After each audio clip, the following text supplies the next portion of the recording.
Hola guys, looks like I have 11% left on my battery, so I'm going to do my best to go through C clauses with you as quickly as possible. This is our new topic for the new chapter, and it should be located in your chapter 8 folder. Yeah, there's a train, I'll get to that later. It's a way that I designed to hopefully help you guys out with understanding C clauses a little bit better. Because there are rules associated with it, and all you have to do is memorize the rules, and hopefully you'll be able to get C clauses. There you go, 10% left. So the first idea is you might know C as yes, okay? But that's when C is with an accent mark, okay? So C without accent mark, without accent, means if, okay? C with accent means yes, right? So we have to kind of get this prior knowledge out of our heads because C without an accent mark means if, and we're going to be using the one without the accent mark, this one. Okay, so we kind of have to figure out what the heck are C clauses because you might have never heard this term. Well, you've probably never heard this term before. You might have gone over it last year.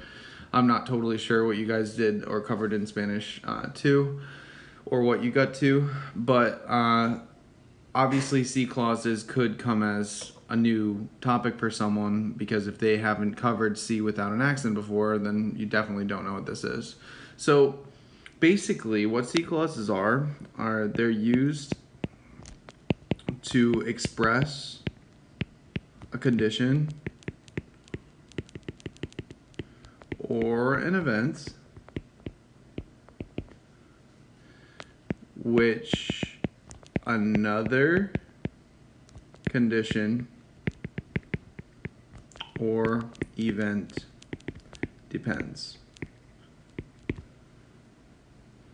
So basically, if I go to the store, I will buy groceries.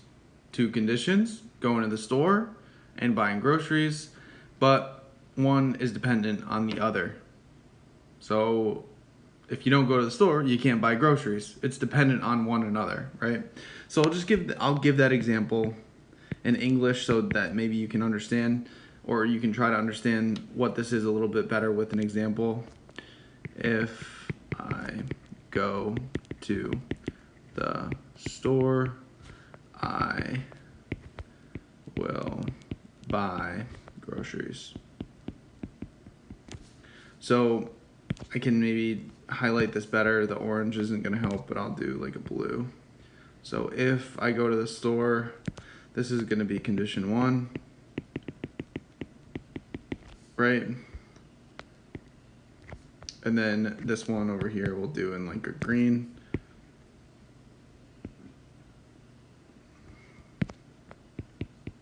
Condition 2. Right? So one is dependent on the other, right? If you don't go to the store, then you can't buy groceries.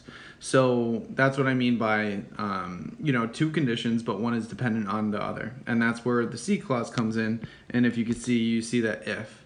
So the if is the C clause, and then the main clause is going to be anything that's not the C clause. Okay?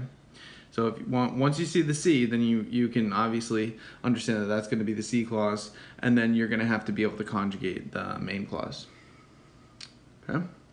So most of the time, the C clauses are hypothetical.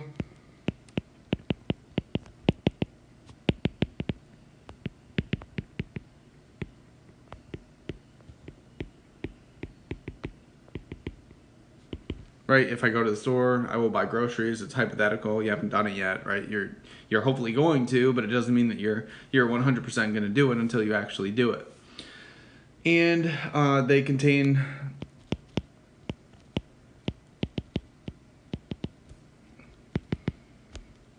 the C clause and main clause. Okay?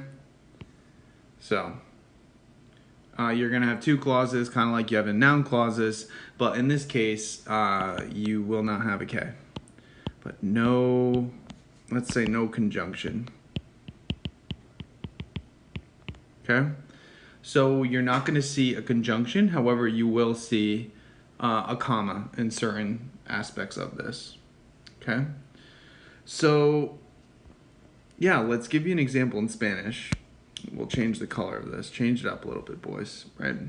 So if I said something like, si fuera a la tienda, compraría flores. Okay? So we can identify this as the C clause, right? And we can identify the second part of this as the main clause because it's not the C clause, okay? And we have a comma that divides it. And I'll get to that comma a little bit later because it doesn't always exist, but when the C clause comes first, it does, okay? So obviously this right here, fuera, is in the imperfect subjunctive. I say obviously because we just went over that in class. So yeah, the imperfect subjunctive triggers this right here. And if you're trying to think of what that's conjugated in, I'll give you a second. Those of you who said the conditional, you're correct. So, I mean, if you're trying to jump the gun and trying to get all of this right away, then you can see that the trigger for the imperfect subjunctive in the C clause, it triggers the conditional in the subordinate clause, which makes sense. If I went to the store, I would buy clothes. I mean, flowers. What am I thinking? Cool. So, like I said about that comma, right? The C clause may be first or second in the second sentence. So it's totally used interchangeably. It's not like where noun clauses, you're always going to see the main clause first and the subordinate clause second. It's not like that, so you have to be careful, okay? And let's talk about that comma. So note that the comma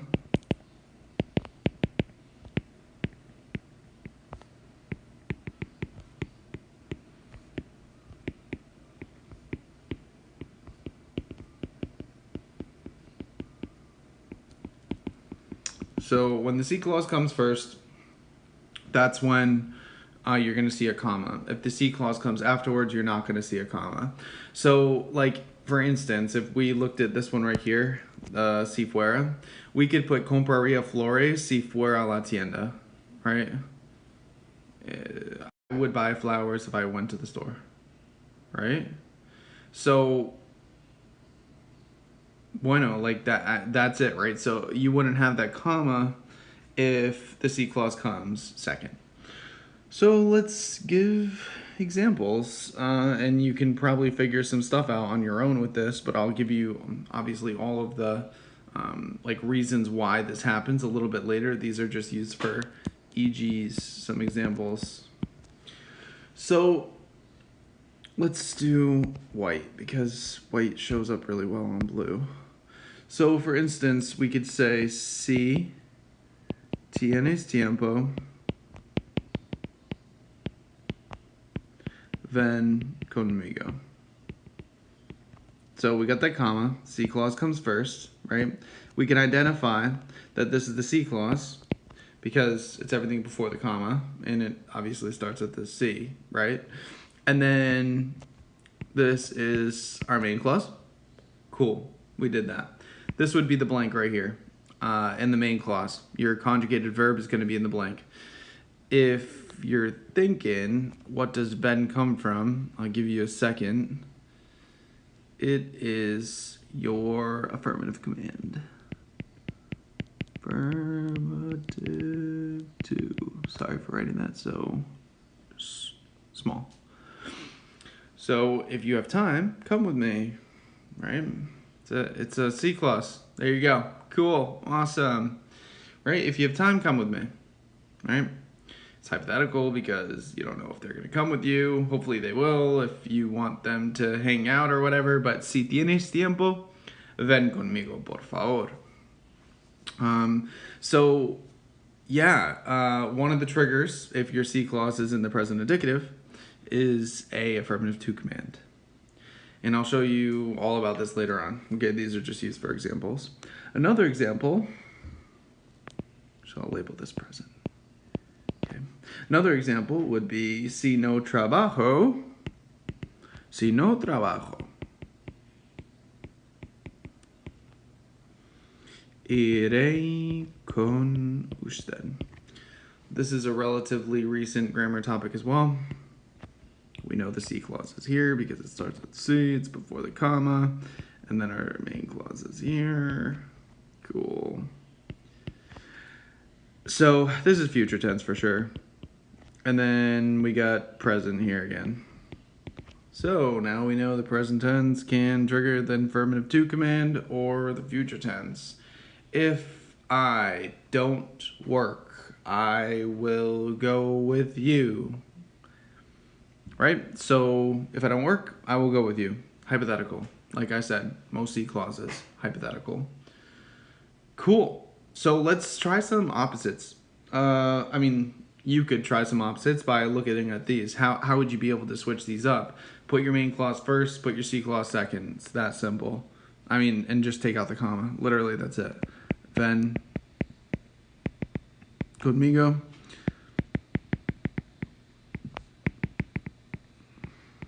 Si tienes tiempo. Muy bien. Or iré con usted.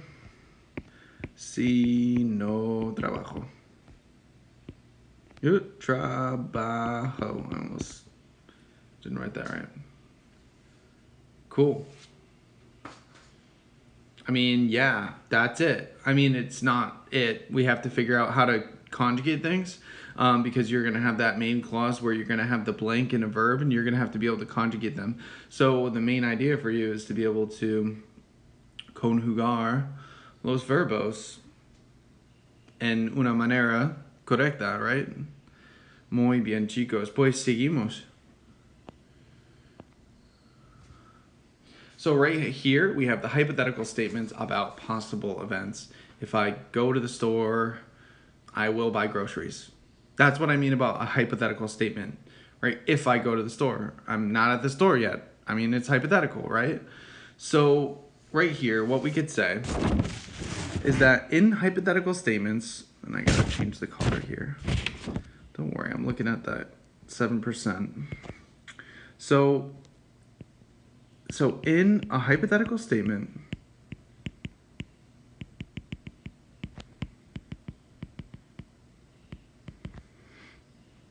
about conditions or events that are possible or likely to occur. The C clause is used in the present indicative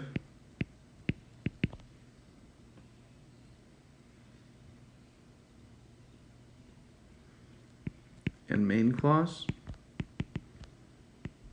is present command,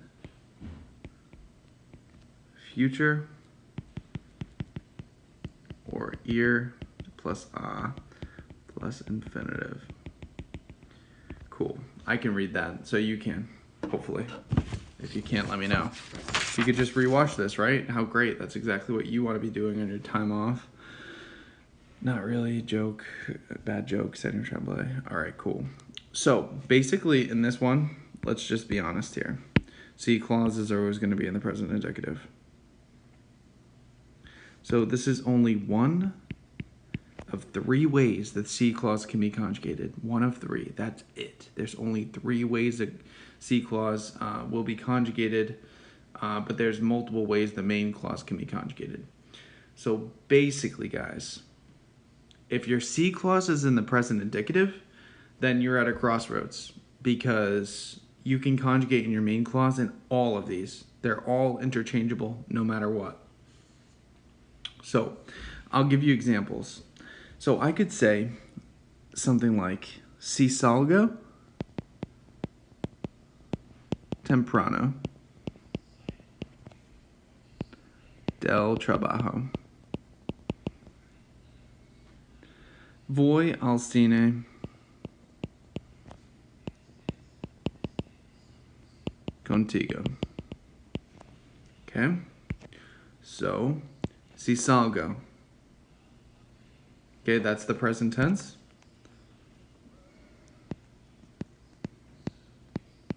Like it just said here, right? Present tense. Okay? And then your main clause, also present tense. Present tense. Okay? Let's get rid of this because I don't want to confuse you. Your main clause is here because it's in everything except for the C clause, right? So voy al cine contigo, voy, present indicative. So your C clause can go one way, where your main clause is in the present indicative. And that just translates to, if I finish early,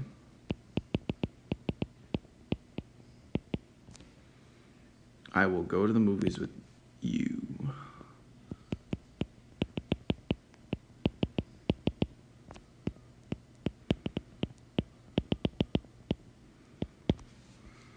Cool. So let's give an example of a main clause that has ir plus a plus infinitive. Si el jefe me pregunta, no me voy a mentir. So again, me pregunta, preguntar, it's an AR verb. We know that the C clause is in the present indicative. So we know the subordinate clause, the main clause, excuse me, can be in ir plus a plus infinitive.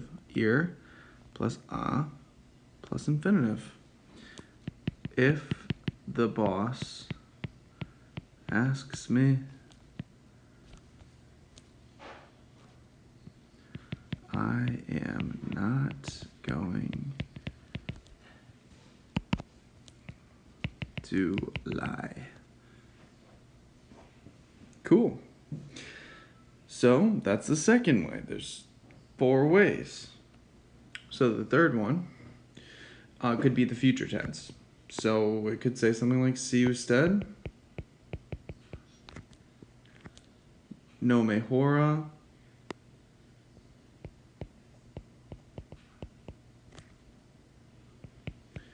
to resume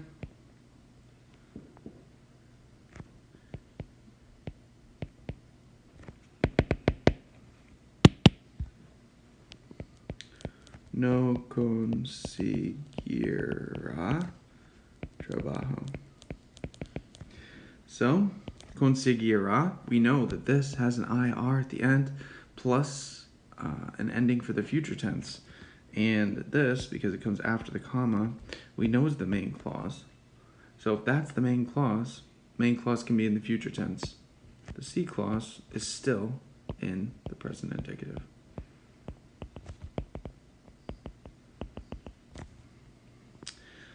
The translation here is if you do not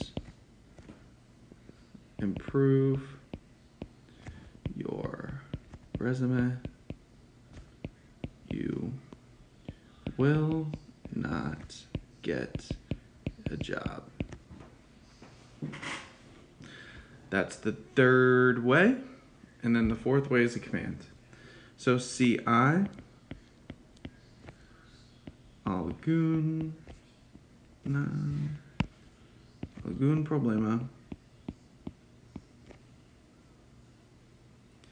llámame.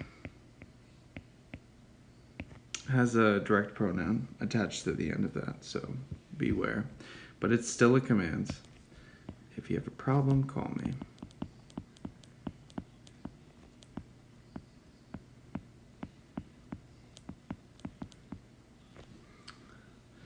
So there are 4 ways that this can change the main clause in a C clause that begins in the present indicative. So basically, if you're given a C clause that has the present indicative, you can use your own judgment. You can always conjugate it in the present indicative, you can conjugate it in the future, a command, or ir plus a plus infinitive. It's your choice. It's your choice. Because a C clause that's in the present indicative can go all 4 ways, right? If I finish early, I will go to the movies with you. If the boss asks me, I am not going to lie. If you do not improve your resume, you will not get a job. And if you have a problem, call me. Call me is in the command. So if your C clause is in the present indicative, you can go all 4 ways. And vice versa. If you see the main clause in the future, you have to go present indicative. If you see your main clause in a command, you have to go present indicative in your C clause. If you see ir plus a plus infinitive, you have to go there. Okay. You know, sometimes it just shuts down on me. That's okay. At least it's not dead. So as I was saying, go to the C clause. If you have ir plus a plus infinitive, it's always present indicative. And if your main clause is in present tense, you go to the present indicative. Cool. So there's 2 other types of C clauses. So we're almost to the end. Okay? So the first one was this crossroads looking kind of thing, right? Crossroads. The second is going to be inbound, outbound, meaning if you see a main clause in one, your subordinate, your C clause has to be the other. So if you have the conditional perfect or the conditional in general, we're not going to do the perfect. Let's just do this. I'm not going to complicate it this year. So if your main clause is in the conditional, then your C clause is in the past perfect. Now, imperfect subjunctives in your template.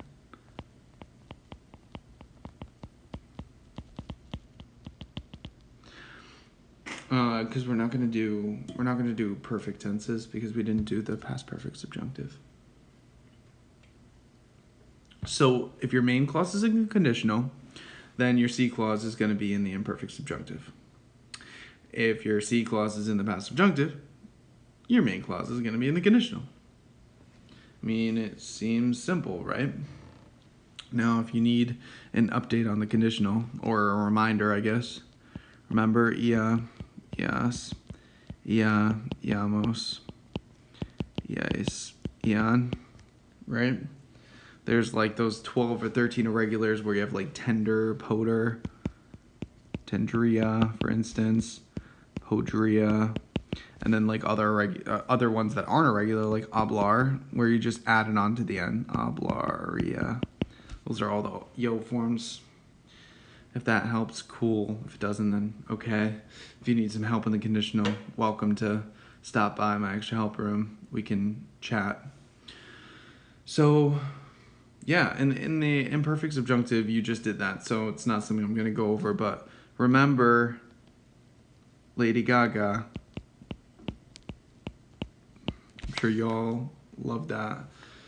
Okay, so basically a C clause that has the past subjunctive, the imperfect subjunctive, it's used when, or in, a hypothetical statement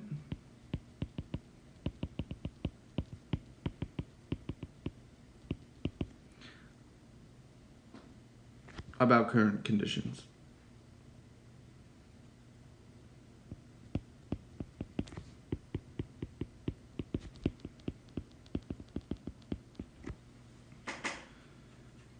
Like, if I went to the store, I would have bought groceries, right? I would have bought groceries. So I'm using the conditional there. Well, the conditional perfect in English. But if I went to the store, I would buy groceries. I mean, you didn't go to the store, but it's still hypothetical because nothing actually happened and you would have bought that, right? So an example would be, si comprara los billetes, the tickets, al partido. If I bought the tickets to the game, iríamos, we would go. But you didn't buy the dang tickets, right? Si comprara los billetes al partido, iríamos. It's true. If you bought the tickets to the game, we would go. I'm sure that we would go, right? So you can see this is in the imperfect subjunctive. So that means that you have conditional, right? I mean, I could say the same thing about the groceries. I'll just do one more, so we'll skip 2. Or we'll just make it 2 down here and skip 3.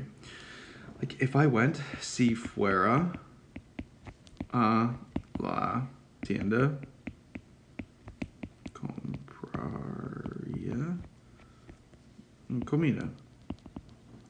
Same thing. Here, you have imperfect subjunctive, and that makes conditional in the subordinate.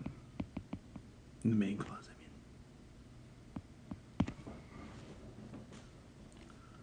Cool. Yeah, if you have any questions, let me know. Send me an email. Or rewatch this, because it always happens the same way no matter what, right? C clause, imperfect subjunctive, main clause, conditional. Always, never changes ever in Spanish, ever. Ever, ever. Cool.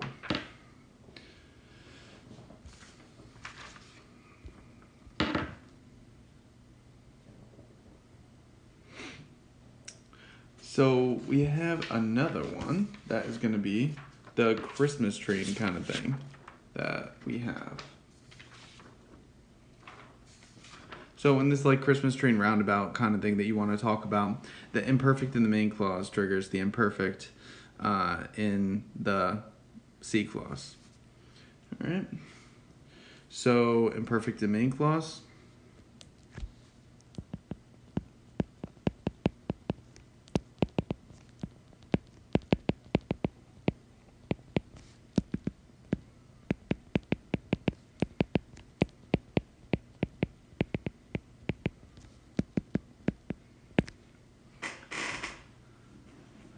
So this speaks about past habitual actions. So this isn't actually like the hypothetical things that we were talking about earlier. This is more like when I would go to the beach. If I would go to the beach, I would play in the sand or I would swim.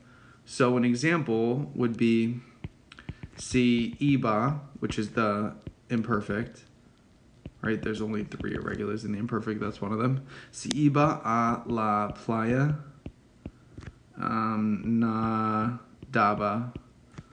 and el mar, right?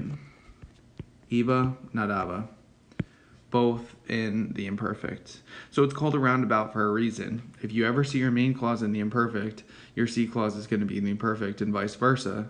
Okay? Like if I would go to the YMCA, I would play basketball. So if I, let's say, if I spoke Spanish, si hablaba español, hablaba con mis amigos. If I would speak Spanish, I would speak with my friends, right? So imperfect, imperfect, okay?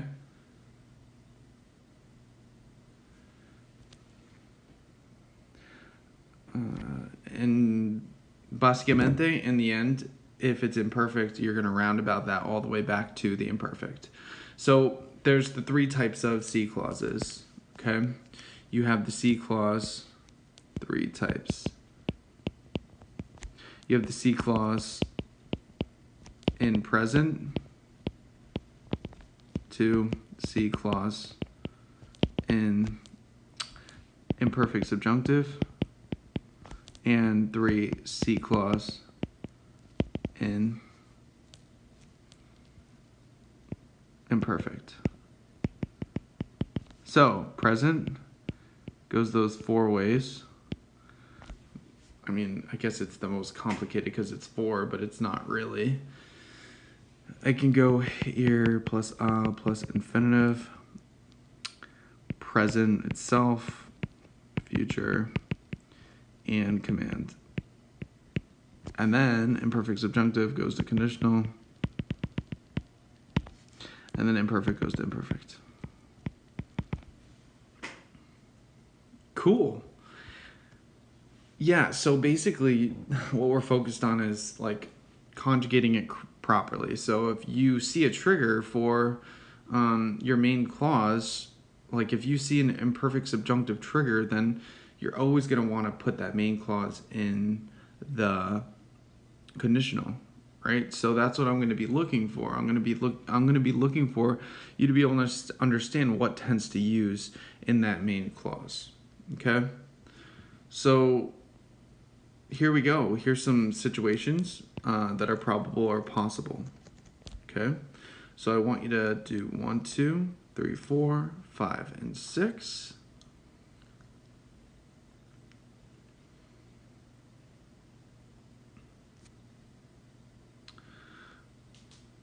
Now we're on another one that says si trabajara menos.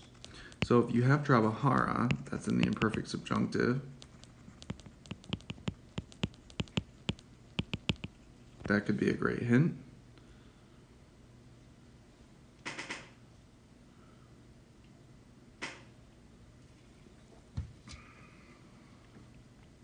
Check these out. I don't want to take too much time. We don't have to do that one. We don't have to do that one, and we don't have to do that one. So boys, that's about it. I'm going to shut this off, so I'm not going to take up more of your time. I know that this was a big topic, and I'm excited to see you in class so that we can kind of ingrain this in our brains and our minds. Okay? So without further ado, have a good weekend.